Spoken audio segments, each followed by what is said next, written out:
ఓం శ్రీరామచంద్ర పరబ్రహ్మణే నమః. ఓం నమో వశిష్ఠ విశ్వామిత్ర వ్యాస వాల్మీకి సుఖాదిభ్యః. ఓం శుక్లాం భరధరం విష్ణుం శశివర్ణం చతుర్భుజం ప్రసన్నవదనం ధ్యాయేత్ సర్వవిఘ్నోపశాంతయే. ఓం నమో బ్రహ్మాదిభ్యో బ్రహ్మ విద్యా సంప్రదాయ కర్తృభ్యో వంశ ఋషిభ్యో మహద్భ్యో నమో గురుభ్యః. ఓం శ్రీరామో రామభద్రశ్చ రామచంద్రశ్చ శాశ్వతః రాజీవలోచన శ్రీమాన్ రాజేంద్రో రఘుపుంగవః. శ్రీ యోగ వాసిష్టము నిర్వాణ ప్రకరణము ఉత్తరార్ధము. అయితే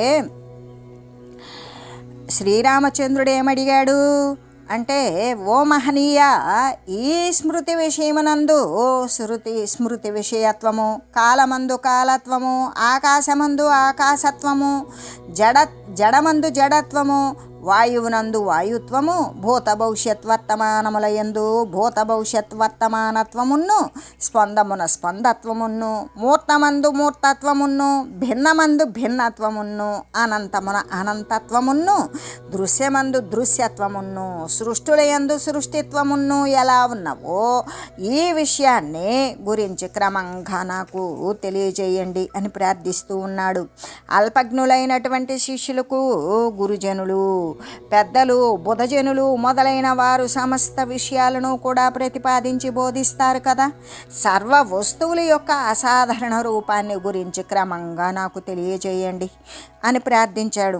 అప్పుడు శ్రీ వశిష్ఠ గురుదేవులు, ఓ రామచంద్ర, సమస్త వస్తువుల యొక్క సత్తకు ఆధారమైనది ఏదైతే ఉన్నదో అది అనంత మహాకాశమై, అది అవేధ్యమై, తెలియబడినది అయి, చిద్రూపముతో నిండిపోయినది అయి, శాంతమై, ఏకరసమాత్రమై, సర్వత్రా కూడా సర్వ ప్రదేశాలయందు కూడా సమంగా ఉన్నటువంటి మహాచిద్ఘణమైన బ్రహ్మము అనే కదా చెప్పబడుతూ ఉన్నది. మహాప్రళయము అనే సర్వనాశ సమయంలో, సర్వము నశించే సమయంలో బ్రహ్మ, విష్ణు, ఈశ్వరుడు మొదలైన వారు కూడా శమించిపోగా నామము రూపాలన్నీ కూడా అంతర్ధానమైపోతాయి. అలా అంతర్ధానం కాగా ఏ శుద్ధ సన్మాత్రమైతే శేషించి ఉంటుందో అటువంటి దాని యందు జన్మకు కారణమైనట్టి మాయా, మోహ, భ్రమ, పాపాలు మొదలైన ఆకృతులు కలిగిన బీజాదులు ఏవి కూడా లేనే లేవు. దేని ఎందైతే ఆకాశము కానీ ఆకాశము శిలలాగా స్థూలంగా కనపడుతూ ఉంటుందో అట్టి పరమ సూక్ష్మమై, కేవలము శాంతమై, అతి నిర్మలమై, ఆది అంతా రహితమైనటువంటి సన్మాత్రమే ఆ బ్రహ్మము. ఎప్పుడైతే ఆ చిన్మాత్ర శరీరము మాయామలరహితము అయ్యున్నదో అప్పుడు ఇంకా అది లేదని కానీ ఉన్నదని కానీ నోటితో చెప్పడానికి సాధ్యము కానిదే అవుతూ ఉన్నది. అంటే చెట్టు యొక్క కొమ్మ మీద కూర్చొని అక్కడ చంద్రుణ్ణి చూసేటప్పుడు నిమిషమాత్రంలోనే ఆ యొక్క నేత్రవృత్తి ద్వారా ఎవడైతే ఆ చంద్రుణ్ణి చూసేటువంటి ద్రష్ట ఉంటున్నాడో ఆ ద్రష్ట యొక్క జ్ఞానం ఏమవుతుంది, ఆ కొమ్మ నుండి అనేక వేల యోజనాల దూరంలో ఉన్నటువంటి చంద్రుణ్ణి పొందుతుంది. అలా పొందగా ఆ శాఖ చంద్రుల మధ్య ఉన్నటువంటి నిర్విషయమైనటువంటి ఏ విషయము కానటువంటి జ్ఞానము మాత్రమే మిగిలి ఉంటుంది. జ్ఞానం ద్వారానే ఆ ద్రష్ట యొక్క తెలివి చంద్రుణ్ణి చూస్తుంది వేల యోజనాల దూరంలో. అది విషయమా అంటే ఎంత సమయంలో నిమిషమాత్రం కూడా పట్టదు. అటువంటి విషయమే కానటువంటి జ్ఞానస్వరూపం ఏదైతే ఉన్నదో అదే కదా పరమాత్మ పదం యొక్క రూపమై ఉన్నది. ఎలాగంటే బాహ్యమునందు అభ్యంతరమునందు కూడా వాసనాజాలము ఏవైతే ఉన్నవో విషయ భ్రమాలు, వాసనలు ఇవన్నీ కూడా శమించిపోగా ఏ చింత లేనటువంటి వాడు, అర్ధరాత్రి సమయంలో గాఢ నిద్ర నుండి మేల్కొన్నటువంటి వాడు, మనస్సు యొక్క నిద్రా కాలుష్యము అనేది తొలగిపోయిన వాడు, సుఖము దుఃఖము నశింపజేసుకున్నవాడు, ప్రశాంతంగా కూర్చొని ఉన్నవాడు అగు మనుజుని యొక్క నిశ్చలమైన మనోరూపం ఏదైతే ఉన్నదో అదే కదా ఆ ఆత్మపదము యొక్క స్వరూపము. అని చెబుతూ తృణాలు అంటే గడ్డి, పొదలు, విత్తనాలు, మొలకలు, లతలు, తీగలు మొదలైన సమస్త పదార్థాల యందు కూడా వ్యాపించి ఉన్నది. అలా వ్యాపించి ఉన్నది అయి వాని యొక్క ఉత్పత్తి యందు కూడా హేతుభూతమైనటువంటి కారణభూతమైనటువంటి సత్తా సామాన్య రూపం ఏదైతే ఉన్నదో అదే కదా ఆ ఆత్మపదం యొక్క స్వరూపమై ఉన్నది.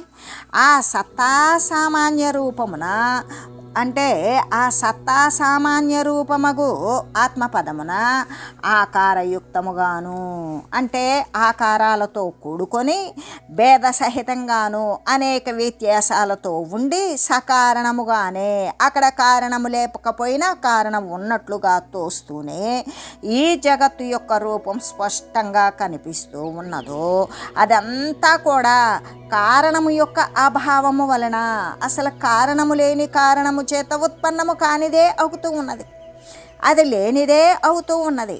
కాబట్టి అది వాస్తవానికి ఆకారయుక్తముగాను లేదు, ద్వైతము ఏకత్వ సహితముగాను కూడా లేదు. ఏది కారణము లేకుండా ఉన్నదో, ఏది కారణరహితమై ఉన్నదో అటువంటి దానికి అది ఏంటది? జగత్తునకు ఇక్కడ సత్తా అనేటువంటిది ఉన్నదా? అసలు ఏది కారణరహితమై ఉన్నదో అటువంటి అద్దానికి ఇచ్చట సత్తా అనేది ఉండజాలదు. జగత్తుకు సత్తా అనేది లేదు. ఇంకా ఏది స్వయంగా నిత్యానుభూత స్వరూపమై ఉన్నదో ఆ దానిని ఇట నుండి తొలగించడానికి ఎవరు సమర్థులై ఉన్నారు? బ్రహ్మమును జగత్తునికి కారణము కాజాలదు. ఎలాగంటే దృశ్యశూన్యమై ఆది అంతము లేనటువంటిది అయినా చిద్రూపమై ఏ ఆకారము కూడా కానటువంటి బ్రహ్మము, నిరాకారమైనటువంటి బ్రహ్మము సాకారమై దృశ్యమై అబ్రహ్మ రూపమైనటువంటి జగత్తుకి కారణం ఎలా అవుతుంది? కాబట్టి ఈ ప్రకారమైన కారణరహిత బ్రహ్మమందు ఏ జగత్తు యొక్క రూపము కనబడుతూ ఉన్నదో అది చిదాకాశమే, స్వయంగా ఆ రూపంలో ఉన్నదే అవుతూ ఉన్నది.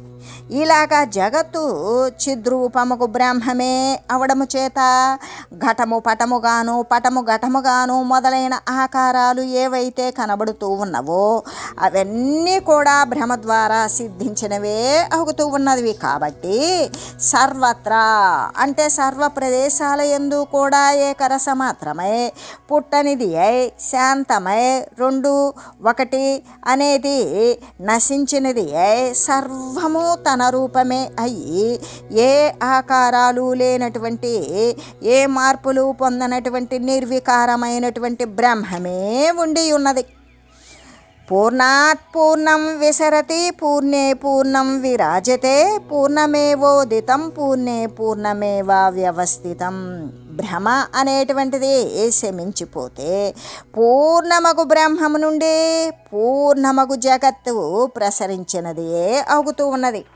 అలాగే పూర్ణమును కూడా బ్రహ్మమున పూర్ణమగు జగత్తు ఉదయించినది అయి విరాజిల్లుతూ ఉన్నది అని చెబుతూ పూర్ణమగు బ్రహ్మము నుండి పూర్ణమగు జగత్తు ప్రసరించింది కదా. ఆ విధంగానే పూర్ణమైనటువంటి బ్రహ్మమునందు పూర్ణమగు జగత్తు ఉదయించినది ఇలా విరాజిల్లుతూ ఉన్నదే అవుతూ ఉన్నది అనే చెబుతూ శాంతం సమం సముదయాస్తమమయైర్విహీన మాకార ముక్తమజమంభరమచ్చమేకం సర్వం సదా సదసదేకతయోదితాత్మ నిర్వాణమాధ్యామిదముత్తమ బోధరూపం. కాబట్టి ఈ జగత్తంతా కూడా సదా ఎల్ల కాలముల యందు కూడా అంటే గతించిన కాలంలో, జరుగుతూ ఉన్న కాలంలో, రాబోయేటువంటి కాలంలో కూడా సర్వ ఆకారాలు వదిలివేసినది అయి శాంతమై ప్రసన్నమై సమమై ఉదయాస్తరహితమై ఒక ఉత్పన్నం కానీ ఒక నశింపు కానీ లేనిది అయి పుట్టనిది అయి ఆకాశములాగానే ఏ మాలిన్యము అంటక ఏకమై సదసద్రూపమునకు అవ్యక్తమై నిర్వాణ స్వరూపమై అన్నింటికీ కూడా మొదటిది అయి ఉత్తమ బోధ రూపమైనటువంటి బ్రహ్మమే అయ్యున్నది. అధ్యారోపిత చేత్యానాం ప్రాతిస్వీక బిదాశుజ బిదాజుషాం భావస్త్వ ప్రత్యయాత్యర్థో బ్రహ్మైవేత్యుపవన్యతే. ప్రాతిభాషక భేదాలతో కూడినటువంటి అధ్యారోపిత విషయాల యందు ఏ సత్తైతే ఉన్నదో అది బ్రహ్మరూపమే అని కదా తెలియజేయబడింది అనే ఈ నిర్వాణ ప్రకరణమునందు ఈ ఉత్తరార్ధమునందు నిర్వాణ వర్ణనము అనే దానిని తెలియజేస్తూ ఇంకా కూడా శ్రీ వశిష్ఠ గురుదేవులు ఇలా తెలియజేస్తూ ఉన్నారు. జగన్నామ నభస్వచ్ఛం సద్బ్రహ్మ నభసి స్థితం నభో నభసి భాతీదం జగచ్చప్తార్థ ఇత్యజం. ఓ రామచంద్ర, ఈ జగత్తును నిర్మలమైనటువంటి ఆకాశము సద్రూపముకు బ్రహ్మాకాశమున స్థితిని పొంది ఉన్నది. ఇలాగా జగద్రూపముతోటి చిదాకాశమున నెలకొని ఉన్నది అయింది. కాబట్టి ఈ జగత్తు అనే శబ్దము యొక్క కానీ ఘటము పటము మొదలైన శబ్దాల యొక్క కానీ అర్థము జన్మము మొదలైనటువంటి మరణము మొదలైన మార్పులకు లేనటువంటిది వికారశూన్యమైన బ్రహ్మమే అయ్యున్నది కదా అనే చెబుతూ నీవు నేను జగత్తు ఈ మొదలైన శబ్దముల యొక్క అర్థము చిదాకాశముతోటి సమముగా కనబడుతూ ఉన్నది అయి దానికంటే భిన్నంగా ఉన్నదా అంటే లేనిది అయి శాంతమై సత్రూపమైనటువంటి బ్రహ్మమే అగుచు బ్రహ్మమునందు వెలయుచూ ఉన్నది. కాబట్టి సముద్రాలు, పర్వతాలు, మేఘాలు, మరి ఈ పృథివీ, జలము, అగ్ని, వాయువు, ఆకాశము మొదలైన సమస్త పదార్థాలను ఈ యొక్క జన్మము మరణము మొదలైనవన్నీ నశించిపోయినటువంటి కొయ్యలాగానే కాష్టములాగానే మౌనంగా ఉన్నటువంటి బ్రహ్మముగానే ఉండి ఉన్నవి.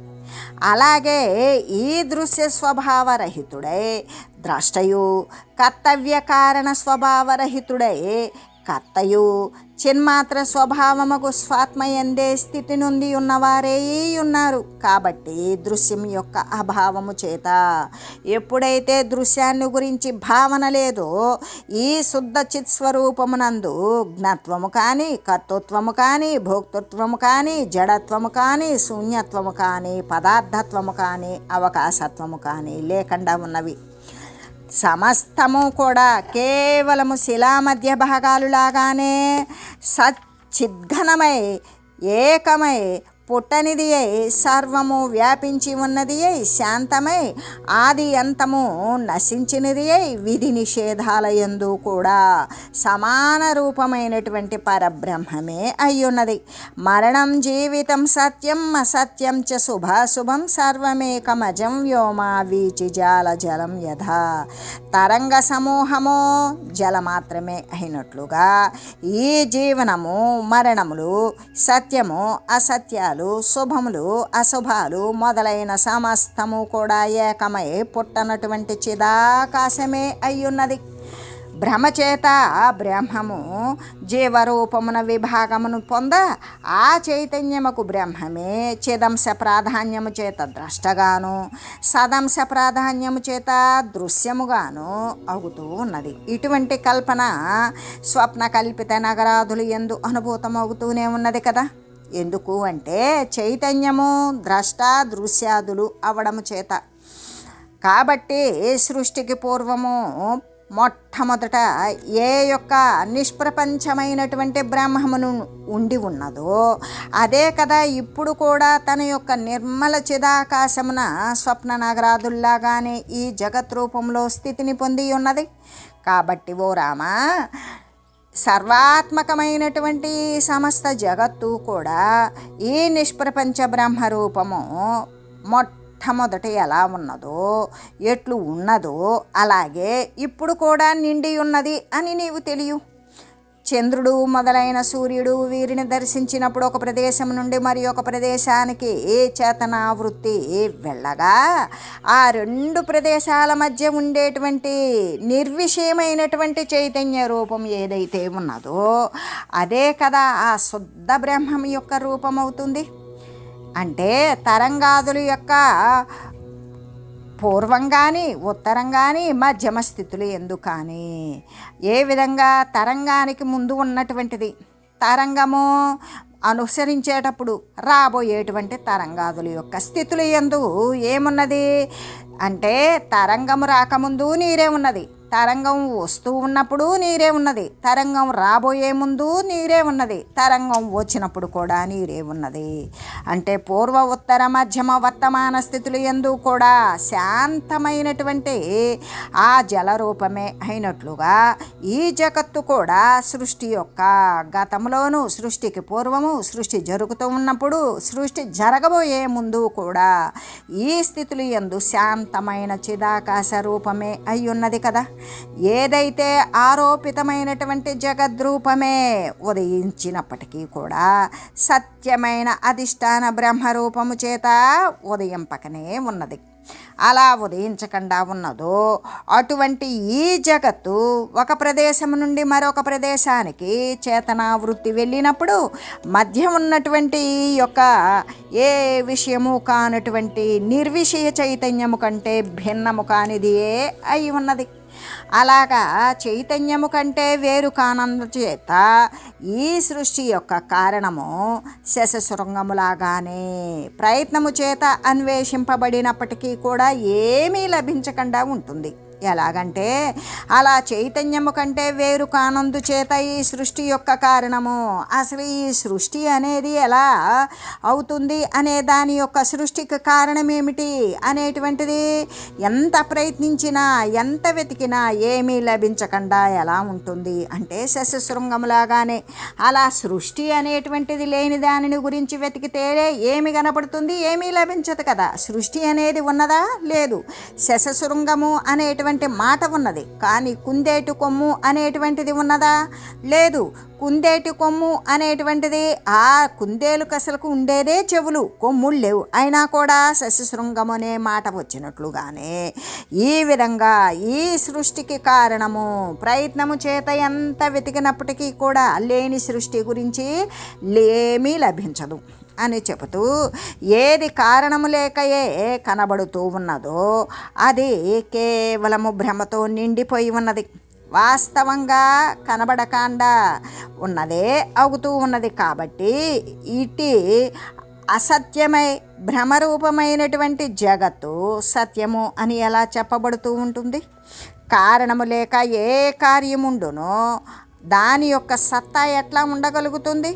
ఎలాగంటే వంధ్యాపుత్రుని యొక్క స్వప్నమందలే పుత్ర దర్శనం భ్రమే కానీ సత్యము కాదు కదా. ఎలాగంటే వంధ్యాసతి యొక్క ఇక్కడ కారణము లేకనే ఏ కార్యముండునో ఏదైనా కార్యముంది, ఆ కార్యానికి కారణం ఏంటి అంటే చెప్పలేరు. అలాగే కారణము లేకుండా కార్యం అనేటువంటిది ఏదైనా ఉంటుందా అంటే ఉండదు. దాని యొక్క సత్తా అనేటువంటిది అసలు ఎక్కడ ఉన్నది? కారణము లేని కార్యం ఉండనే ఉండదు.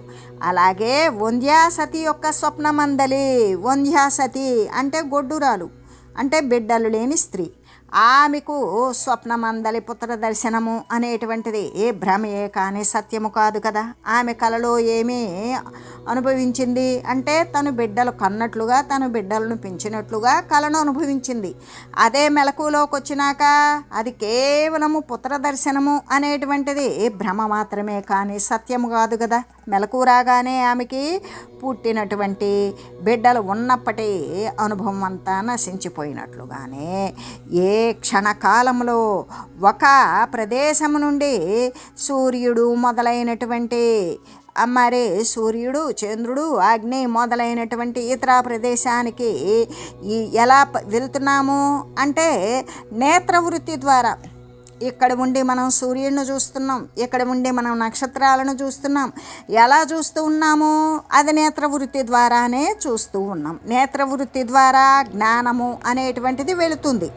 అలాగా వెళ్ళేటప్పుడు అంటే చంద్రుణ్ణి కానీ సూర్యుడిని కానీ చూడాలి అనుకున్నప్పుడు ఏం వెళ్తుంది? కంటి ద్వారా వెళ్ళేటువంటిది కన్ను వెళ్తుందా? కంటి చూపు వెళ్ళేటప్పుడు కంటి చూపుతో పాటుగా వాని యొక్క తెలివి వెళ్తుంది, జ్ఞానం వెళ్తుంది. ఆ నేత్రవృత్తి ద్వారా జ్ఞానము వెళ్ళేటప్పుడు ఆ సూర్యునికి ఆ నేత్రానికి మధ్యలో ఉన్నటువంటి ఉభయ ప్రదేశాల మధ్య ఉండేటువంటిది విషయమే కాదు, ఆ నిర్విషయము. అంటే ఈ చూపులో నుండి వెళ్ళినటువంటి జ్ఞానము సూర్యుడిని పొందేలోగా ఏ క్షణకాలమైతే ఆ సంధికాలం ఉంటుందో అది ఏ విషయము కానటువంటి చైతన్య స్వరూపము. ఆ చైతన్య స్వరూపం ఏదైతే ఉన్నదో అది ఏ తన స్వరూపాన్ని త్యజించకుండానే రజ్జు సర్పంలాగానే వివర్తాకారంగా జగత్తుగా భాషిస్తూ ఉన్నది. అక్కడ ఉన్నది తాడైతే పామని భ్రమించినట్లుగానే మరి తెలుసుకున్న తర్వాత ఏమైంది, అది తాడుగానే ఉన్నట్లుగానే వివర్తాకారం అక్కడ ఒకటి ఉంటే ఇంకొకటిగా కనబడుతూ ఉంటుంది. అటువంటిది బ్రహ్మము జగత్తుగా కనబడుతూ ఉన్నది అని చెబుతూ బోధ ఏవ కచత్యర్థరూపేణ సచ కాదను దృష్టాంతోత్రానుభూతోంతః స్వప్న సంకల్ప పర్వత. ఆకాశము కంటే కూడా సూక్ష్మమైనటువంటి బోధరూపముకు ఏ చైతన్యమైతే ఉంటుందో ఆ చైతన్యమే పదార్థాకారంగా ప్రకాశిస్తూ ఉంటుంది. అంతఃకరణమునందు అంటే మనోబుద్ధి చిత్త అహంకారాదుల యందు అనుభూతమయ్యేటువంటి స్వప్నము కానీ సంకల్ప పర్వతమే ఇక్కడ దృష్టాంతమై ఉన్నది అని చెబుతూ, ఎలాగంటే మరి సముద్రాలు, పర్వతాలు, మేఘాలు ఇవన్నీ కూడా పృథివీ అంటే పృథివీ మొదలుకొని ఆకాశం వరకు పంచభూతాలు సమస్త పదార్థాలు కూడా జన్మము అనేటువంటిది రహితమై అవి పుట్టనేలే. కాష్టములాగా మౌనంగా ఉన్నటువంటి ఏ యొక్క బ్రహ్మముగా ఉన్నదో అటువంటి బ్రహ్మముగానే ఉండి ఉన్నవి కదా. అంటే బోధరూపమైనటువంటి జ్ఞానరూపమైనటువంటి ఏ చైతన్యం అయితే ఉన్నదో ఆ చైతన్యమే పదార్థ రూపంలో కనబడుతూ ఉన్నది.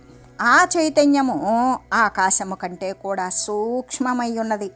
ఈ విషయమును దృష్టాంతం ఏంటి అంటే ప్రతి వారు కూడా తమ యందు అనుభవించేటువంటి స్వప్న పర్వతమే స్వప్నము అనేటువంటిదే. ఇంకా కూడా సంకల్ప పర్వతము అయి ఉన్నది. సంకల్పాన్ని చేస్తూ ఉంటాం, స్వప్నాన్ని అనుభవిస్తూ ఉంటాము అని తెలియజేయగా అప్పుడు శ్రీరామచంద్రుడు ఇలా అడుగుతున్నాడు, విద్యతే వట బీజాంతర్యదా భావి మహాద్రుమ పరమాణవు తదా సర్గో బ్రహ్మన్ కస్మాన్న విద్యతే. ఓ మహనీయ, వటబీజంలో మర్రి వృక్షంలో భావి కాలపు మహావృక్షము ఉండే విధంగానే అంటే ఆవగింజంత ఉంటుంది మర్రి విత్తనం. ఆ మర్రి విత్తనంలో ఏమున్నది, రాబోయేటువంటి మర్రి వృక్షం. అది ఎంత ఎకరాలు మరి నాటుకొని పోయేటువంటి వ్యాపించేటువంటి వృక్షం. ఆ వృక్షమంతా ఎక్కడ ఉన్నది, ఆవగింజంత వృక్షంలో ఆవగింజంత బీజంలో అది నిక్షిప్తమై ఉన్నది. అలాగే ఓ మహనీయ, వటబీజంలో అంటే మర్రి విత్తనములో రాబోయే కాలపు మహావృక్షం ఉండు విధంగానే సూక్ష్మమైనటువంటి చైతన్య పరమాణువునందు జడ రూపమైనటువంటి జగత్తు కూడా ఉంటుంది అని ఎందుకు తలంచరాదు అని అడిగాడు. అప్పుడు శ్రీ వశిష్ఠ గురుదేవులు ఇలా చెప్తూ ఉన్నారు, యత్రాస్తి బీజం తత్రాస్య శాఖా వితత రూపిణి జన్యతే కారణైః సాచ వితత సహకారిభిః. ఓ రామ, ఎక్కడ సాకారమైనటువంటి బీజము ఉన్నదో అంటే ఆకారాన్ని ఇచ్చేటువంటి విత్తనం ఉన్నదో అక్కడనే మట్టి, జలము మొదలైనటువంటి సహకారి కారణాలు కావాలి. ఆ కారణాల చేతనే మొలక అంటే అంకురము మొదలుకొని క్రమంగా విస్తరించినది విశాలమైన శాఖలతో కూడుకున్న వృక్షము అనేటువంటిది ఆవిర్భవిస్తూ ఉంటుంది. మహాప్రళయమునందైతే సమస్త భూతాలు నశించిపోగా ఇంకా దేని నుండి జగత్తు ఉత్పన్నము కాగలదో అటువంటి సాకారమైనటువంటి బీజము ఏది, దానికి సహకారి కారణాలు ఎక్కడా? ఇంకా కూడా ఏదైతే శాంతమై శుద్ధమై ఆకారమే లేనటువంటి ఆకారరహితమై నిరాకారమై ఉన్నదో అటువంటి పరబ్రహ్మమునందు ఆకార కల్పన ఎక్కడ ఉన్నది? పరమాణువు యొక్క సంబంధమును లేదో అచట బీజత్వము అనేటువంటిది ఎలా ఉండగలుగుతుంది? ఈ ప్రకారంగానే సదసద్రూపమైనటువంటి బీజరూపమైన కారణము అసలు అసంభవమే అవుతుంది. అలా బీజరూపమైనటువంటి కారణం ఉత్పన్నమే కాకపోవడం చేత జగత్ సత్త ఏది, ఎలాగా, దేని చేత, ఎక్కడ, ఏ రీతిలో ఉండగలుగుతుంది? పరమాత్మ అనేటువంటి అణువు యందు జగత్తు కలదు అని అనటం అనేటువంటిది ఉచితం కానే కాదు. ఆవగింజ యొక్క లేశమందు మేరు పర్వతము కలదు అనటం అజ్ఞానుల యొక్క కల్పనే అవుతూ ఉంది కదా. జగత్తు నిరాకారమని అన్నట్లయితే సాకారమైనటువంటి బీజం ఉన్నప్పుడే కార్యకారణ దృష్టులు ప్రవర్తిస్తాయి. కానీ నిరాకారమైనటువంటి దానికి అసలు బీజమేమి, విత్తనమేమిటి, దానికి పుట్టటమేమిటి, మళ్ళీ దానికి బీజము అంటే జన్యజనక క్రమము అనేటువంటిది పుట్టడం, పుట్టేటువంటి దానికి మళ్ళీ ముందుండడం అనేటువంటి క్రమం ఇంకెక్కడ ఉంటుంది? కాబట్టి ఏ పరమతత్వమైనటువంటి బ్రహ్మము ఉన్నదో అది ఈ జగద్రూపముగా స్థితిని పొంది ఉన్నది. దేని చేత? లేకనే ఉన్నట్లుగా కనబడేటువంటి మాయ చేత లేకుండా పోతుంది. అందుచేత వాస్తవానికి ఇక్కడ ఏది కూడా ఉత్పన్నమే అవడం లేదు, నశించడం కూడా లేదు. ఉత్పన్నం కానిది ఎలా నశిస్తుంది? చిదాకాశమును చిదాకాశమే జగద్రూపముగా నెలకొని ఉన్నది. చిత్తమందలి చైతన్యం యొక్క స్ఫురణ చేత ఈ జగద్భ్రమ, జగత్తు యొక్క భ్రమ అనేది ఉత్పన్నమవుతూ ఉన్నది. కాబట్టి ఈ అశుద్ధ చిత్తమందు అశుద్ధ రూపమును, శుద్ధ చిత్తమందు శుద్ధ రూపము అంటే బ్రహ్మరూపాన్ని జీవుడు చూస్తూ ఉన్నాడు. అటువంటి శుద్ధ చిత్తము కలిగినటువంటి వానికి వాయువునందు చలనములాగానే చిదాకాశమే ఈ యొక్క జగద్రూపముగా కనబడుతూ ఉంటుంది. మా సిద్ధాంతమునందు అయితే సృష్టి, శబ్దము, దాని యొక్క అర్థము మొదలైన కల్పనలు అనేవి ఏవి కూడా లేనే లేవు. ఆకాశమందు శూన్యత్వమును, జలమందు ద్రవత్వమును ఉన్న విధంగానే ఆత్మయందు ఆత్మవివర్త రూపమై అంటే అక్కడ ఉండేటువంటిది ఆత్మ అయితే ఆత్మ కాకుండా మరొక రూపంలో కనబడేటువంటి శుద్ధమైనటువంటి ఈ సృష్టి రూపంగా అన్యత్వమును కూడా ఉన్నది. ఇతరమైనటువంటి సృష్టి రూపత్వము అనేటువంటిది కూడా ఉన్నది. మా సిద్ధాంతమందు అయితే జగత్తు సర్వదా ఎల్లవేళలా కూడా అన్ని ప్రదేశాల యందు కూడా శాంతమై సర్వము నిండినది అయి సత్యమై ఆద్యంతరహితమైనట్టి బ్రహ్మమే అవుతుంది. కానీ జగత్తు అనేటువంటిది ప్రత్యేకంగా వాస్తవానికి ఇది ఉదయించడము లేదు, అస్తమించడము లేదు. క్షణకాలములో శాఖలు మొదలైన ప్రదేశాల నుండి చంద్రుడు మొదలైన ప్రదేశానికి చేతన వృత్తి అనేది వెళ్ళేటప్పుడు ఆ రెండు ప్రదేశాలకు మధ్య ఉన్నటువంటి నిర్విషయమైన ఏ శుద్ధ చైతన్య స్వరూపమైతే ఉన్నదో అట్టి రూపముతోటి ఈ జగత్తు చిదాకాశమునందు నెలకొని ఉన్నది. అంటే వాయువునందు చలనత్వము, జలమందు ద్రవత్వము, ఆకాశమందు శూన్యత్వము కనబడేలాగానే ఆత్మయందు కూడా ఈ జగత్తును అసంగ అద్వయ రూపముతోటి కనబడుతూ ఉన్నది. అంటని దానిలాగానే రెండవది లేని రీతిగానే కనబడుతూ ఉన్నది అనే చెబుతూ, అంతేకాదు ఓ రామచంద్ర, ఈ జగత్తు శుద్ధ చిదాకాశ రూపమే అయ్యి ఆత్మయందు స్థితిని కలిగి ఉన్నది. అలా ఉన్నది భూతాకాశము అనేటువంటిది ఎప్పటికీ కాజాలదు కదా. ఎలాగంటే సూర్యరహితమై ఆ సూర్యుని ఉదయము కానీ అస్తమయం కానీ వదిలివేసినటువంటి ఆత్మయందు పరమార్థ స్వరూప మాత్రమున ఉన్నది భూతాకాశమని ఎచ్చట ప్రసిద్ధమై ఉన్నది నువ్వు చెప్పు. లేకపోతే సూర్యరహితమై సూర్యుని ఉదయాస్తమయాలు లేనటువంటి భూతాకాశమేని ఎక్కడ ప్రసిద్ధమై ఉన్నది? కాబట్టి సమస్తానికి కూడా సారభూతమైనటువంటి ఏ సచ్చిత్ స్వభావమైనటువంటి ఆత్మ ఉన్నదో దాని యొక్క అంగభూతమే ఈ సమస్త ప్రపంచము అయి ఉన్నది. కానీ దానికంటే వేరుగా ఏదీ లేదు అని తెలియజేస్తూ ఓం మంగళం శ్రీ గురుదేవాయ మహనీయ గుణాత్మనే సర్వలోక శరణ్యాయ సాధురూపాయ మంగళం. ఓం మంగళం కోసలేంద్రాయ రామాయ రామభద్రాయ చక్రవర్తి తనూజాయ సార్వభౌమాయ జానకీ వల్లభాయ శ్రీరామచంద్రాయ మంగళం. ఓం తత్సత్.